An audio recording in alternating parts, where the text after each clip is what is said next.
यह व्याप्तं सर्वमिदं जगत् स्थावर जंगमं तामधेनु शिरसा वंदे भूत भवस्य मातरम। एवं विकास के लिए जप की उपयोगिता को स्वीकार किया है और उसे बहुत ऊंचा स्थान दिया है। इधर सनातन धर्म का इतिहास भरा पड़ा है।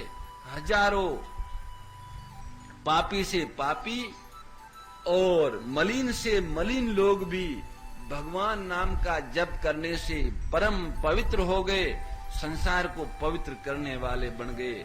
उनके नाम गिनाने में बहुत देर लग सकती है, पर ऐसे हजारों नाम है, ऐसे हजारों संत महात्मा हुए जिन्होंने केवल नाम जप से ही भक्ति, तत्वज्ञान, मुक्ति और भगवत प्रेम प्राप्त किया और कोई साधन नहीं। ये सबके लिए सुलभ, सस्ता, सहज और सर्वत्र करने योग्य साधन है।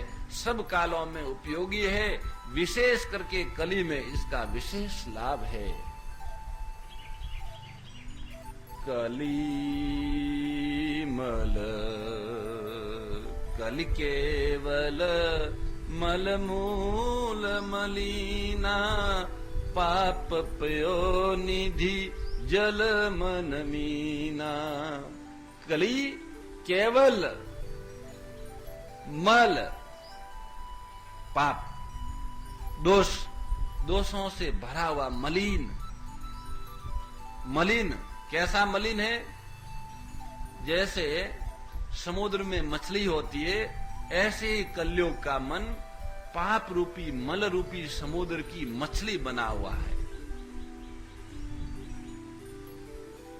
इसके लिए सबसे उत्तम साधन यही है, कलियुग केवल नाम यधारा, सुमर सुमर नर उतरहि पारा।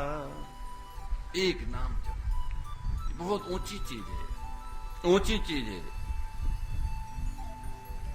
कली युग सम युग आन नहीं, जो नर कर विश्वास, गाई राम गुण गान तरही, भव पार बिना प्रयास। बिना मेहनत भवसागर पार हो जाएगा। इसलिए नाम जप की कुछ वैज्ञानिक रहस्यात्मक बातें बताई जा रही है। सूची साधक उसको हदगम करें। ऐसा न समझे कि भीड़ के लिए है, ये किसी भीड़ के लिए नहीं। जो साधना करके सिद्धि को, साध्य को प्राप्त करना चाहता है, भगवान की ओर बढ़ना चाहता है, अपना कल्याण चाहता है, अपने साधन की कठिनाइयों को दूर करना चाहता है, अपने परमार्थ पथ को निर्विघ्न करना चाहता है, उसके लिए यहाँ साय और प्रात सत्संग की बातें होती है। जो ये नहीं चाहता, अथवा कोई भीड़ के लिए, किसी समूह के लिए नहीं। इसलिए साधक लोग गहराई से इस बातों पर ध्यान देंगे तो हमें विशेष लाभ होगा। ये बतलाने की आवश्यकता नहीं है कि साधन रूप में जप का महत्व इसी कारण इतना अधिक है कि इसके द्वारा चित्त की वृत्तियों को एकाग्र कर ध्येय वस्तु पर ठहराने में बहुत बड़ी मदद मिलती है। चित्त को एकाग्र करने की इस क्रिया में दो बातें होती हैं। पहली बात तो ये होती है कि साधक को अपना चित्त समस्त बाह्य पदार्थों से हटाना पड़ता है, और फिर जब चारों ओर से हटकर उसकी चित्त वृत्तियां एकाग्र हो जाती है, तो साधक उन्हीं को अपना लक्ष्य बनाकर इस प्रकार चेतना के रहस्य को समझने की चेष्टा करता है। जबकि मनोवैज्ञानिक महत्व को ठीक ठीक हरजगम करने के लिए ये आवश्यक है कि साधक ऊपर बताई हुई प्रक्रिया की विशिष्ट कठिनाइयों पर ध्यान दे। बाहर के किसी पदार्थ पर चित्त को एकाग्र करना आसान है। यदि मनुष्य की ज्ञातव्य विषय में थोड़ी भी रुचि है, तो उस विषय की स्थिरता तथा उसका निश्चित आकार प्रकार स्वयं ही उसके मन को भागने से रोककर उस पर स्थिर करने में सहायक होगा। इसके अतिरिक्त जब हम किसी बाह्य पदार्थ पर चित्त को जमाते हैं, तो मन उतने समय के लिए अपने स्वरूप का लक्ष्य छोड़ देता है और अपने को एक बाहर एवं स्थूल सांचे में ढालकर तदाकार बन जाता है। परंतु बाहरी पदार्थों से चित्त को हटाकर जब हम अपने भीतर ले जाकर उसे टिकाना चाहते हैं तो उस समय बड़ी कठिनाई का सामना करना पड़ता है, क्योंकि भीतर में न तो वैसी कोई मूर्ति है न आकृति है जहाँ चित्त को ठहराने का आधार मिले और जहाँ से चित्त भाग न सके। ऐसी कोई आकृति प्रकृति स्वरूप मूर्ति नहीं है। साधक जैसे ही अपनी इंद्रियों को बाहरी वस्तुओं से हटाकर मन को ढीला छोड़ देता है तथा निर्विषय करने की चेष्टा करता है, जो मन को अंतर्मुखी करने की पहली सिद्धि है, पहला पद है, उस तरफ आता है तो उस समय मन की तरलता इतने विकट रूप में सामने आने लगती है कि साधक उसे देखकर घबरा उठता है। उसमें अनेक प्रकार की वृत्तियां उठती है। ऐसी अवस्था में होता क्या है कि साधक के चित्त रूपी पर्दे पर ऐसे ऐसे चित्र, ऐसी ऐसी स्मृतियां जो किसी बाह्य वस्तु के चिंतन में उसे कभी नहीं सताती, सिनेमा की फिल्म की तरह बड़ी तेजी से दौड़ने लगती है उसके चित्त में। और उसका चित्त जिसने अभी आत्म निरीक्षण का अभ्यास आरंभ किया होता है, उधर से बलात् खींचा जाकर नाना प्रकार की अतीत की स्मृतियों एवं चित्र विचित्र कल्पनाओं के जाल में बेचारा फंस जाता है। फिर मन समग्र रूप से संसार का चित्र बनाने के काम में ही लग जाता है। मन की ऐसी अवस्था को लक्ष्य में रखते हुए अर्जुन ने भगवान से कहा था, चंचलम ही मना कृष्ण परमाथि बलवद दृढ़म तस्याहम निग्रम मन्ये वायुरीव दुष्करम।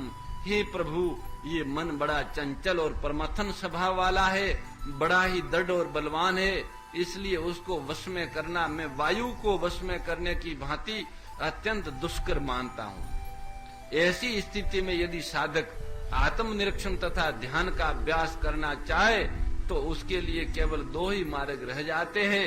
एक तो ये है कि उसका मन अपने ही संकल्प विकल्प का दृष्टा बनकर अपनी ही लीलाओं को देखते रहने का अभ्यास करे, जैसे पूज्य स्वामी शरणानंद जी आदि संतों ने नाम जप के ही संकल्प विकल्प से और अपनी वृत्तियों से ऊपर उठ के अनंत की प्रीति प्राप्त की। अपने भीतर जो चित्र संकल्प या मूर्तियां खड़ी होती है उन्हें तटस्थ होकर केवल देखा भर करे, परंतु इसमें बड़ा खतरा यह है कि दृष्टा अपने स्थान से भ्रष्ट होकर दृश्य में जा मिलता है और उसमें मिलने से क्योंकि मन के रचे हुए चित्रों और संकल्प विकल्पों में इतना मादक आकर्षण रहता है कि उन्हें अलग से देखते रहना और उनमें लोभा न जाना बड़ा कठिन है। अथवा वह एक थके हुए संतरे की तरह निंद्रा से अभिभूत होकर प्रमाद में सो जाता है, लय को प्राप्त हो जाता है। ये दो बड़े खतरे हैं इस साधना में। यदि कोई साधक पूरी सावचेती के सावधानी के साथ इन दोनों प्रतिभाओं को जीत सके और अंत तक दर्शक की भांति तटस्थ बना रहे तो मन की उछल कूद शीघ्र ही बंद हो जाएगी और ध्यान की प्रगाढ़ स्थिति शीघ्र ही शीघ्र प्राप्त हो जाएगी, जिसमें प्रभु प्रीति का उदय होगा। परंतु ये साधन सबके लिए सुलभ नहीं है, बड़ा ही कठिन है। कोई विरला ही महापुरुष इस साधन से उस अनंत चैतन्य की स्मृति को, उस प्रीति को उपलब्ध करता है। इसलिए जो व्यक्ति ध्यान की इस प्रक्रिया को कठिन अथवा असंभव मानते हैं करने में, तो उसे नाम जप के द्वारा चित्त की एकाग्रता तथा ध्यान का अभ्यास करना होगा। यहाँ हम रसात्मक अनुभूति की चर्चा नहीं करते हैं, केवल मनोवैज्ञानिक दृष्टि से नाम की साधना पर विचार कर रहे हैं, जिसमें ये प्रकट हो जाए कि नाम जप की साधना से किस प्रकार आत्मनिरीक्षण एवं मन की सतर्कता में सहायता मिलती है।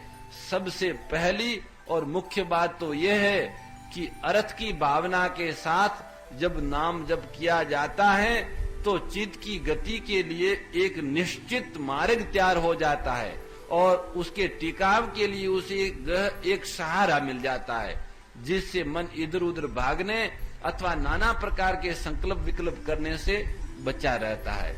घोड़े को जब सधाते हैं तो उसकी आंखों के दोनों ओर आड़ कर देते, यहाँ भी लगाते हैं और यहाँ भी लगाते हैं, जिसमें वह केवल सामने देख सके, इधर उधर न देख सके, इधर उधर न देखे। ठीक इसी प्रकार मन की सारी गति को एक दिशा में मोड़कर उसे साधा जाता है। इसके अतिरिक्त यदि मन अपनी ध्येय वस्तु से हटकर इधर उधर भटकने भी लगे तो लगातार नाम जप करते रहने से किसी न किसी क्षण उसकी स्मृति होगी ही, और उस समय मन को एक झटका सा लगेगा और वह अपने निश्चित मार्ग पर फिर चलने लगेगा जिस पर हम उसे चलाना चाहते हैं। इस प्रकार मन की लगाम को बार बार खींचने से उसकी चंचलता धीरे धीरे कम हो जाती है और वह ठीक रास्ते पर चलने लगता है। आत्म निरीक्षण के अभ्यास से भी, जैसा कि हम पहले कहा है, यही स्थिति प्राप्त होती है। परंतु जप में जो मन की क्रिया होती है उस पर अधिक गहरा विचार करने पर यह पता चलेगा कि इसमें अत्यधिक सावधानी तथा सतर्कता की आवश्यकता रहती है, क्योंकि एक ही नाम अथवा मंत्र की बारंबार आवृत्ति करने पर चित्त में जो चित्र या मूर्ति बनती है उस पर चित्त को जमाए रखना कोई छोटा बड़ा खिलवाड़ नहीं है। मंत्र की आवृत्ति से धीरे धीरे चित्त में जो एक भावधारा उत्पन्न होती है उसमें दो बाधाएं ऐसी विकट होती है जिसके कारण उस भावधारा के छिन्न भिन्न होने का भय रहता है। पहली कठिनाई तो ये होती है कि चित्त में संकल्प विकल्पों का उठना बंद नहीं होता, बार बार वह मनमाने दृश्य ला ला कर सामने खड़ा करता है, जिससे उस क्षण भावधारा टूटने तथा मार्ग से हट जाने का भय रहता है। दूसरी बाधा यह है कि मन कभी भी अपनी जप साधना से विरत होकर आलस्य और नींद का शिकार हो सकता है, जिससे कि वह भावधारा कठोर होकर जड़ता का एक पुंज बन जा सकती है। दोनों ही अवस्थाओं में चित्त की निर्विषयता एवं एकाग्रता टूट जाती है। इसलिए जप के ठीक तरह से चलाने का अर्थ केवल इतना ही नहीं है कि जिस भाव की आप आवृत्ति करते हैं उसी पर चित्त को एकाग्र करने की चेष्टा करें, परंतु साथ ही इस बात की भी खूब सावधानी रखे कि हृदय का रस पूर्ण, हृदय की सारी भावनाएं उसी ओर प्रवाहित हो रही है और भीतर इतना होश बना रहे कि जिसमें मन थक कर या मार्ग छोड़कर नींद की शरण न ले ले, तंद्रा में लीन न हो जाए। इस प्रकार हम देखते हैं कि मन को दृष्टा बनाने तथा मनुष्य के क्षुद्र अहम के पीछे रहने वाली सत्य वस्तु के स्वरूप का अनुसंधान करने के अभ्यास के लिए जिन जिन बातों की आवश्यकता है वे सब बातें हमें जप के साधन में प्राप्त होती हैं। जप की साधना के महत्व को भली भांति अपने हृदय में उतारने के लिए उस पर मनोवैज्ञानिक दृष्टि से विचार करना पर्याप्त नहीं है। उसके साथ ये भी जानना चाहिए कि भाई जप का भक्ति के साथ क्या संबंध है। वास्तव में जो ऊपर मनोवैज्ञानिक जप की प्रक्रिया बताई है उसके साथ में एक बात मैं और बताऊंगा, और वो ये कि गहरी श्वास के साथ में होश पूर्वक उस नाम को स्मरण करते करते करते श्वास का पूर्व कीजिए और फिर उसी का स्मरण करते करते करते होश पूर्वक रेचन कीजिए।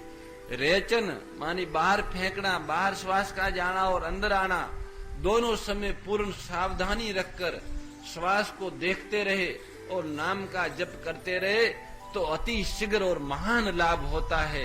ये एक नाम जप में एक अति दुर्लभ रहस्य भरा हुआ है। अगर कोई साधक इस कला को अपनाए तो बहुत जल्दी कृतार्थ हो सकता है। अत्यंत गुप्त रहस्य और गुप्त कला है ये, इसलिए ये वैज्ञानिक रहस्य की कला है, इसको ध्यान में रखें। भक्ति के साथ नाम जप का क्या संबंध है, इस विषय को, नाम जप को हम बार बार जो है आवृत्ति करते हैं और उसका चिंतन करते हैं, वह नाम कोई सामान्य शब्द नहीं है। ये एक आस्तिक विज्ञान है, बहुत गहरा विज्ञान है, वहां बौद्धिक विज्ञान नहीं पहुंचता। शब्द भगवान नाम कोई सामान्य शब्द नहीं है, वह भगवान का पावन नाम और सारे संसार को कल्याण करने वाला। स्मरण रहे कि भगवान के नाम की शक्ति अपार है। श्रीमद् भागवत का वचन है कि शास्त्रों में जिन जिन प्रायश्चितों का विधान पाया जाता है उनसे खास खास पापों का मार्जन होता है, परंतु नाम की साधना से तो समस्त पापों की वृत्ति ही उच्छिन्न हो जाती है, नष्ट हो जाती है, जड़ मूल से खत्म हो जाती है। इसी कारण नाम की साधना सर्वोपरि एवं सबसे निराली है। नाम की अतुल शक्ति का निर्दर्शन पुराण की एक छोटी सी आख्यायिका में हुआ है। एक बार भगवान श्री कृष्ण तुला पर बैठे और सत्यभामा जी ने उन्हें तोलने के लिए स्वर्ण की मुद्राएं और रत्न का ढेर लगाया तराजू के पर, दूसरे पलड़े पर, जिससे भगवान तोले, क्योंकि भगवान को तोल के धन ब्राह्मणों को दान करना था। इसलिए एक तराजू पर भगवान को बैठा दिया और दूसरे तराजू पे अनेक प्रकार की स्वर्ण मुद्राएं और रत्न रखने शुरू कर दिए, परंतु भगवान जिस पलड़े में बैठे थे वह जमीन से उठा तक नहीं। तब भाई फिर तुलसी के एक पत्ते पर भगवान का नाम लिखकर उसे दूसरे पलड़े पर रखा। ये उक्ति नारद जी ने आकर बताई। ऐसा करते ही भगवान वाला पलड़ा एकदम ऊपर उठ गया। जो साधक नाम की इस अपार महिमा को समझकर पूर्ण श्रद्धा एवं विश्वास के साथ नाम साधना में प्रवृत्त होता है, वह वस्तुत एक ऐसी शक्ति प्राप्त कर रहा है जो उसके संपूर्ण अस्तित्व को आमूल पलट देगी और उसका जीवन कुछ और ही हो जाएगा। क्योंकि भगवान का नाम भगवान से भिन्न नहीं है। किम बहुनाम, नाम तो भगवान की अपेक्षा भी अधिक महिमामयी है। भगवान के नाम ने हजारों लाखों करोड़ों प्राणियों को तारा है। सबरी गीत सुसेवकनी सुगति दीन रघुनाथ, नाम उदारे अमित खल वेद विदित प्रकाश। भगवान ने केवल सबरी को, गीध को और अपने सेवकों को, हनुमान आदि को सदगति दी। भगवान राम ने तो अवतार लेकर, पर भगवान के नाम ने लाखों लाखों खल पापियों का उद्धार किया, ऐसा वेद में वर्णन है। इसलिए भगवान का नाम अधिक तेजस्वी है।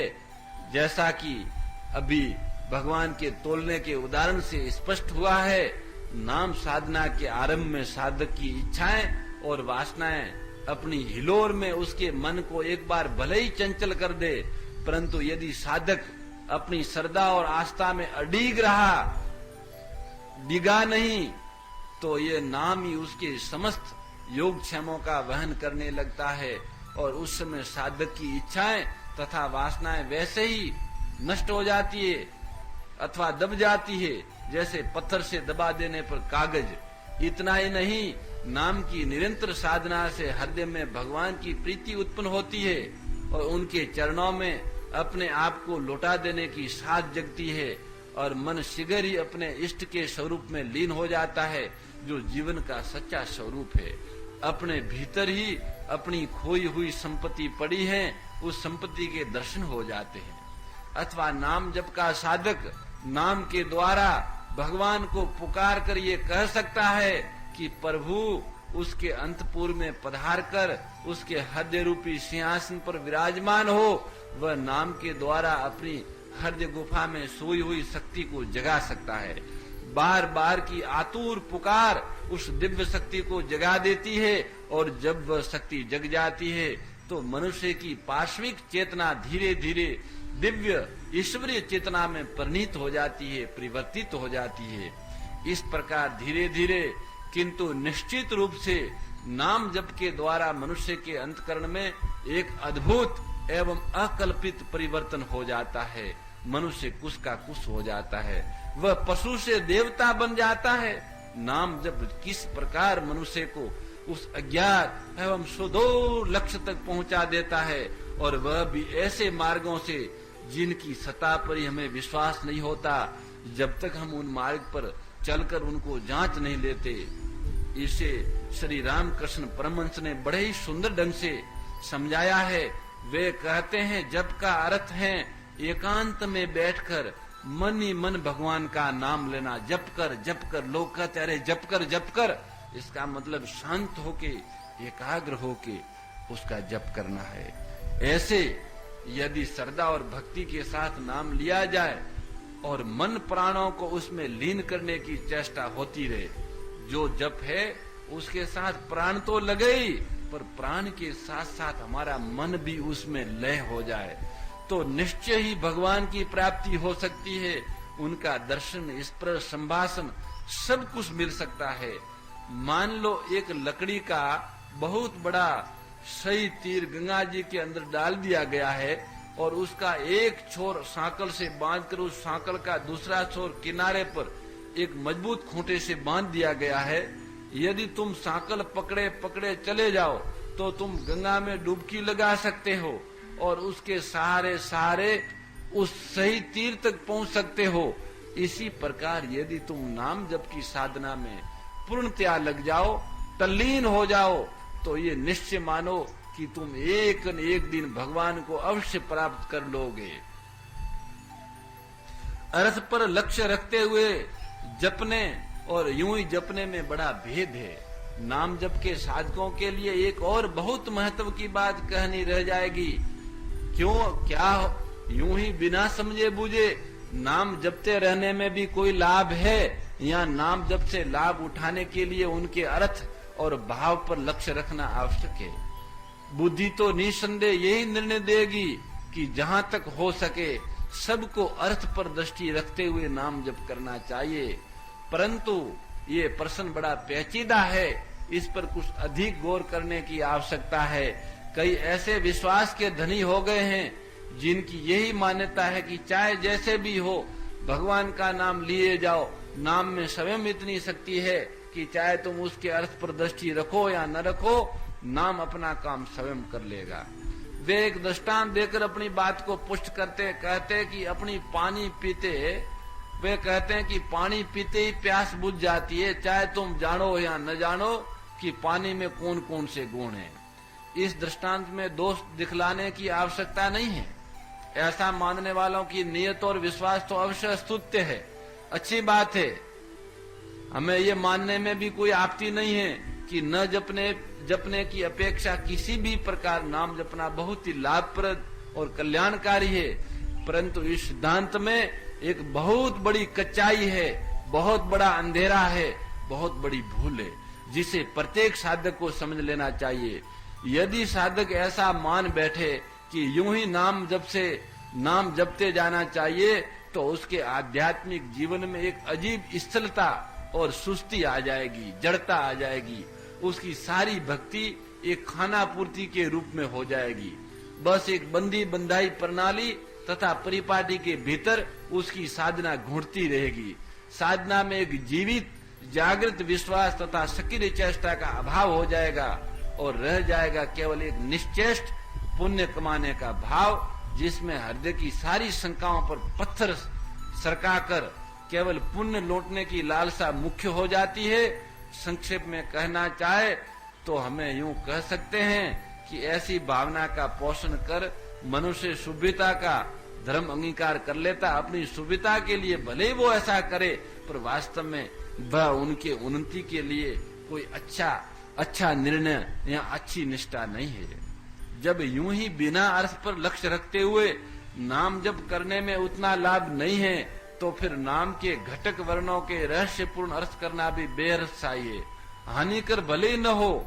इस प्रकार बारीकियों निकालने से उन लोगों की श्रद्धा और रुचि अलभता जाग सकती है जो कठोर दार्शनिक है और जिन्हें ऐसी बातें रुचिकर होती है जिनमें कुछ रहस्य अथवा अलौकिकता की गंध आती हो।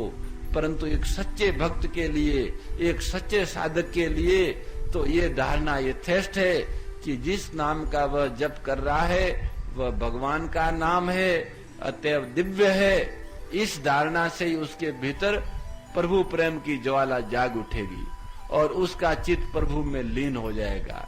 नाम जप में मुख्य बात ये नहीं है कि आप भगवान के नाम अथवा मंत्र में अर्थ की बारीकी से बारीकी खूबियों, सूक्ष्म से सूक्ष्म भाव निकाल सकते हैं या नहीं।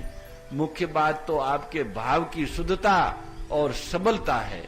जिससे कि आप नाम जप के साथ भगवान का संबंध जोड़ सके।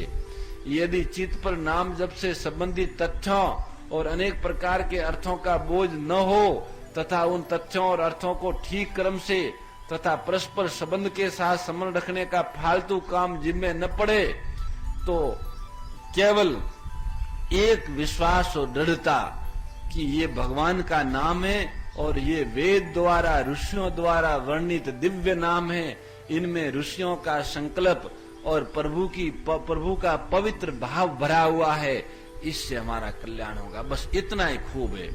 इस सत्यता का निदर्शन महाप्रभु श्री चैतन्य उनके एक दृष्टांत से हम करेंगे। वे एक बार दक्षिण भारत में तीर्थ यात्रा के लिए निकले थे। मार्ग में उन्हें संस्कृत के एक प्रकांड पंडित मिले जो गीता पर संस्कृत में पांडित्यपूर्ण प्रवचन कर रहे थे।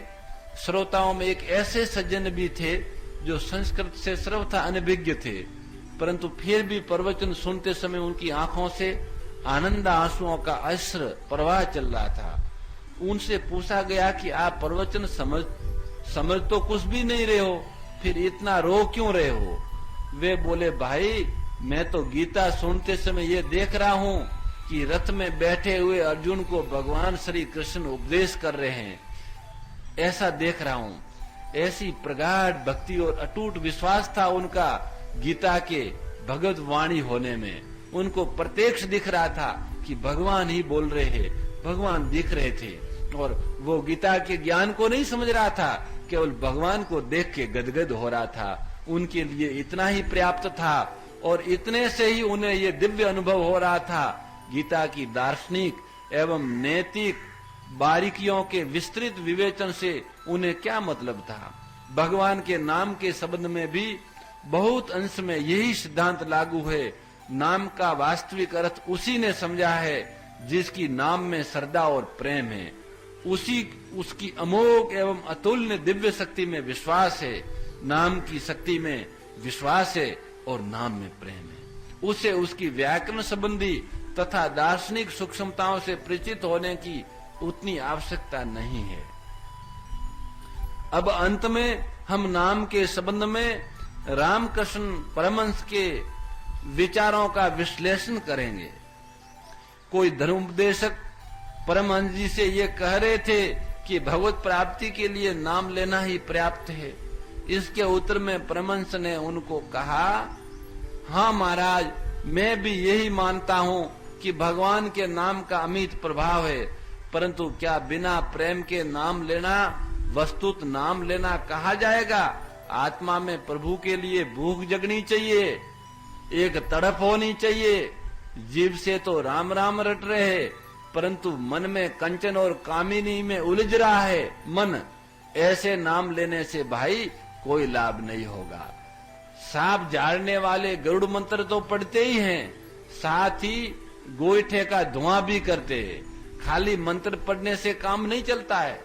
इसमें रत्ती भर भी संदेह नहीं कि भगवान का नाम लेने से मनुष्य के सारे पाप धुल जाते हैं, परंतु अभी एक क्षण नाम लिया और दूसरे ही क्षण अनेक प्रकार के पापाचार में लग गए, ऐसा नाम लेना किस काम का? ऐसे लोगों में इतनी हिम्मत नहीं होती, इतना मानसिक बल नहीं होता कि वे शपथ ले ले, व्रत ले ले कि जो कुछ हो गया सो तो हो गया, अब भविष्य में पाप नहीं करेंगे, पाप के रास्ते जाएंगे ही नहीं। गंगा में स्नान करने से अवश्य सारे पाप धुल जाते हैं, परंतु स्नान करके जो पुनः पाप में प्रवृत्त हो जाते हैं, उनकी क्या दवा है? उनके लिए क्या उपाय है? उनके संबंध में शास्त्र कहते हैं कि उनके पाप किनारे के वृक्ष पर जाकर ताक में बैठे रहते हैं, और ऐसे जैसे ही वो गंगा से बाहर निकलता है, ऐसे मनुष्य जब स्नान करके उधर से निकलते हैं, पाप उनके वृक्षों से कूदकर पुनः उसके सिर पर जा बैठता है। इसलिए भाई सदा सर्वदा भगवान का नाम लो, हर घड़ी उसे पकड़े रहो, परंतु साथ ही प्रभु से प्रार्थना भी करते रहो कि हे प्रभु, मुझे अपना प्रेम प्रदान करो, अपनी प्रीति दो। हे प्रभु, कामिनी, कांचन और कीर्ति जैसे नश्वर पदार्थों में जो मेरी आसक्ति है वह सब नष्ट हो जाए और हृदय के संपूर्ण अनुराग से मैं तुम्हें ही बजूं, तुम्हारा ही गुण गाऊं। किंतु भगवान का नाम लेते ही हमारी पूर्ण अनुरक्ति भगवान में नहीं हो जाती।